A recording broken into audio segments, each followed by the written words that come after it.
Hello, Radhe Radhe, Ram Ram सभी को। Welcome to teaching career. आज हम क्लास 40 का रिवीजन करेंगे जिसमें सर ने पढ़ाई थी इंडियन जुडिशरी। चलिए शुरू करते हैं। इंडियन जुडिशरी भाग 5 में है हमारे संविधान के। इसके लिए आर्टिकल 124 से 147 है। इसकी बात कब हुई थी? 1773 के रेगुलेटिंग एक्ट में इसकी बात हुई थी। कलकत्ता में सुप्रीम कोर्ट बना था और इसका जो क्षेत्र था कलकत्ता तक ही सीमित था और इसके निर्णय के विरुद्ध, यानी कि सबसे ऊंचा जो था, जैसे आज के टाइम में सुप्रीम कोर्ट है सबसे मतलब हाईएस्ट देखी जाए तो न्यायिक क्षेत्र में, कि सुप्रीम कोर्ट के बाद हम कहीं नहीं जा सकते। अगर सुप्रीम कोर्ट ने जो डिसीजन दे दिया वही लास्ट होगा। तो उस समय जो कौन था लास्ट, वो थी प्रिवी काउंसिल। ये प्रिवी काउंसिल अंतिम अपीलीय न्यायालय था। यहाँ पर अपील करने के बाद फिर कोई और जगह नहीं बचती थी जहाँ पर ये जो अपील है वो कर पाते थे। ठीक है, तो प्रिवी काउंसिल थी। 1935 एक्ट से संघीय न्यायालय फेडरल कोर्ट बना था। सुप्रीम कोर्ट 1950 में स्थापना हुई थी, जो भारतीय सुप्रीम कोर्ट है। अंतिम अपीलीय न्यायालय बना, ये फाइनल अपीलेट कोर्ट बना।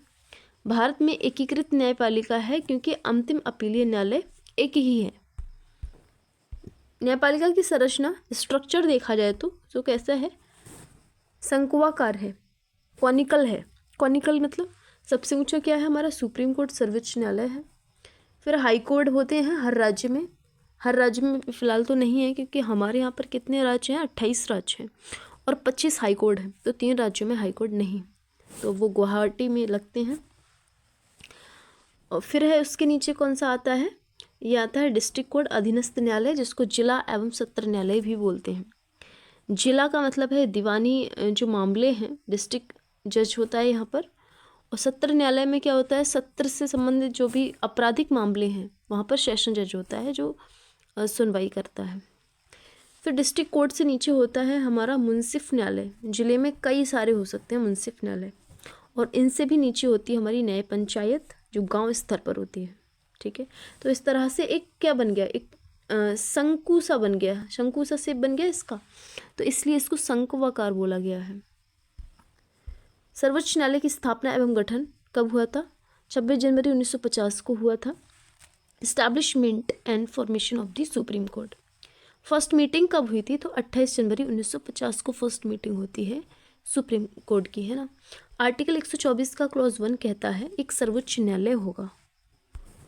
मूल संविधान में जो न्यायाधीश थे उस समय देखे जाए तो 1+7 का रेशियो था। 1 मतलब CJI और अदर जज जो थे वो 7 थे। 1956 में इसमें थोड़ा सुधार हुआ, तब 1+10 का रेशियो हो गया, यानी कि 1 CJI और 10 अदर। इसी प्रकार से 1960 में 1+13 का रेशियो रहा। 1976 में 1+17 का रेशियो। 1986 में 1+25 का रेशियो और 2008 में 1+30 का रेशियो और 2019 में 1+33 का रेशियो देखने को मिला। जो वर्तमान न्यायाधीश की संख्या यही है। न्यायाधीशों की संख्या, वेतन एवं भत्ते संसद के पास शक्ति होती है कि वो निर्धारित करे। सुप्रीम कोर्ट का स्थान है कहाँ? दिल्ली में है। राष्ट्रपति की अनुमति से ये दिल्ली के बाहर भी इसकी सुनवाई कर सकते हैं, यानी कि दूसरी जगह पर भी कर सकते हैं। 2 बार ऐसा हुआ भी है अब तक, हैदराबाद और श्रीनगर में, जब इसकी सुनवाई की गई थी। आर्टिकल 124 का क्लॉज 3 कहता है न्यायाधीशों की योग्यताएं क्या होंगी? तो न्यायाधीशों की योग्यता के लिए वे भारत का नागरिक होगा। हाई कोर्ट में 5 वर्ष तक न्यायाधीश रहा हो लगातार, कंटिन्यू।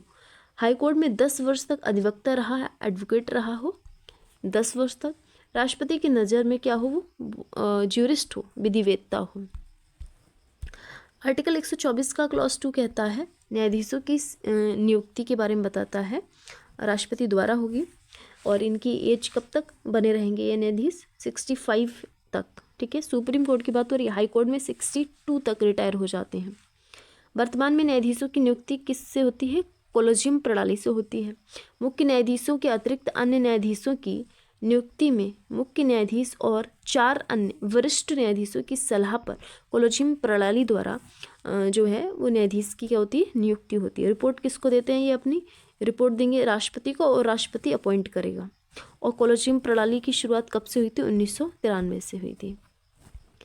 CJI सामान्यतः सबसे वरिष्ठ होंगे, सीनियर होंगे, मोस्ट सीनियर होंगे 1964 में क्या हुआ था, ज़फ़र इनाम जो थे वो मोस्ट सीनियर थे, लेकिन मानसिक असंतुलन के कारण इनकी जगह पर कौन बने थे, गजेंद्र गढ़कर बने थे जो सेकंड सीनियर थे। ठीक है, फिर क्या हुआ, 1973 में इंदिरा गांधी जी थी पार्टी मतलब सरकार में, तो क्या हुआ था, केशवानंद भारती ने ऐसा जो संविधान संशोधन पर मत दिया था अपना, तो 7:6 का रेशियो आया था। 6 ऐसे जज थे जिन्होंने बोला नहीं, यानी कि संविधान संशोधन नहीं हो सकता, लेकिन 7 ने बोला था संविधान संशोधन किया जा सकता है। तो यहाँ पर जो 6 थे उनमें से भी 3 जज थे, JS select, KS Hegde and Grover, इन्होंने नो में अपना वोटिंग की थी, नेगेटिव वोटिंग की थी। तो क्या हुआ, इंदिरा गांधी ने इनको हटाकर, जबकि ये मोस्ट सीनियर थे तीनों के तीनों, इनको हटाकर अजीत नाथ रे को अपॉइंट किया था। फिर क्या हुआ, 1977 में A खन्ना की जगह पर MH वेग बने थे, और इनका भी कुछ ऐसा ही था जिस प्रकार से अभी हमने ऊपर देखे 3 जजों के बारे में। तो यानी कि सरकार जब होती है पावर में, तो उन्होंने समय समय पर क्या किया, इस चीज़ का एक तरीके से कह सकते हैं कि जो मोस्ट सीनियर जज हैं उन्हें नहीं बनने दिया, दूसरे को बनाया गया, और मोस्ट सीनियर जज होंगे ऐसा अनिवार्य किया गया 1993 से। ठीक है, supreme court advocate on record versus union of India 1993 का केस है, तब से ये मोस्ट सीनियर वाला जो है वो अनिवार्य कर दिया गया। ऑल्सो कॉल्ड सेकेंड जज केस, इसी को बोलते हैं। फिर 99th कॉन्स्टिट्यूशन अमेंडमेंट होता है 2014 में। कॉलेजियम प्रणाली की जगह पर क्या हुआ, राष्ट्रीय न्यायिक नियुक्ति, इस प्रोसेस को लाया गया 2014 में। नेशनल जस्टिस अपॉइंटमेंट, जिसको हम बोलते हैं एनजेक। जब एनजेक आया तो क्या हुआ, इसमें क्या हुआ, 6 मेंबर्स होंगे एनजेक में। 6 मेंबर्स में कौन कौन होगा, CJI होंगे, विधि मंत्री होंगे एक, 2 ख्याति लब्ध फेमस पर्सनालिटी होंगे, और ये 2 फेमस पर्सनालिटी कौन होंगे, ख्याति लब्ध कौन होंगे, ये समिति निर्धारित करेगी। कौन सी समिति निर्धारित करेगी, जिसमें कौन कौन होंगे, CJI, PM, लोकसभा में विपक्ष के नेता, ये 3 लोग मिलकर ये निर्धारित करेंगे वो ख्याति लब्ध पर्सन कौन होंगे। 2 वरिष्ठ न्यायाधीश होंगे, ये सब मेंबर्स होंगे। ठीक है, फिर क्या हुआ, इसको भी हटा दिया, निरस्त कर दिया गया 2015 में, जब सुप्रीम कोर्ट न्यायिक समीक्षा करता है, जुडिशियल रिव्यू करता है, फिर इस एनजेक को हटा दिया गया। एनजेक न्यायपालिका की स्वतंत्रता में बाधा है, ऐसा सुप्रीम कोर्ट का कहना था, और बिल्कुल सही बात है, क्योंकि हमारे यहाँ पे जुडिशरी जो है वो स्वतंत्र रहनी चाहिए, स्वतंत्रता प्राप्त जुडिशरी को हमारे संविधान में ये बात लिखी है। तो और फिर देखो जो न्यायाधीश सुप्रीम कोर्ट ने ऐसा स्टेटमेंट दिया था, और संविधान का मूल ढांचा है इस तरह से। तो अब यहाँ पर देखा जाए तो बिल्कुल जो कॉलेजियम सिस्टम है वही प्रणाली यहाँ पर लागू है एट प्रेजेंट। ये थी हमारी क्लास का रिवीजन। थैंक्स फॉर वॉचिंग, मिलते हैं नेक्स्ट वीडियो में।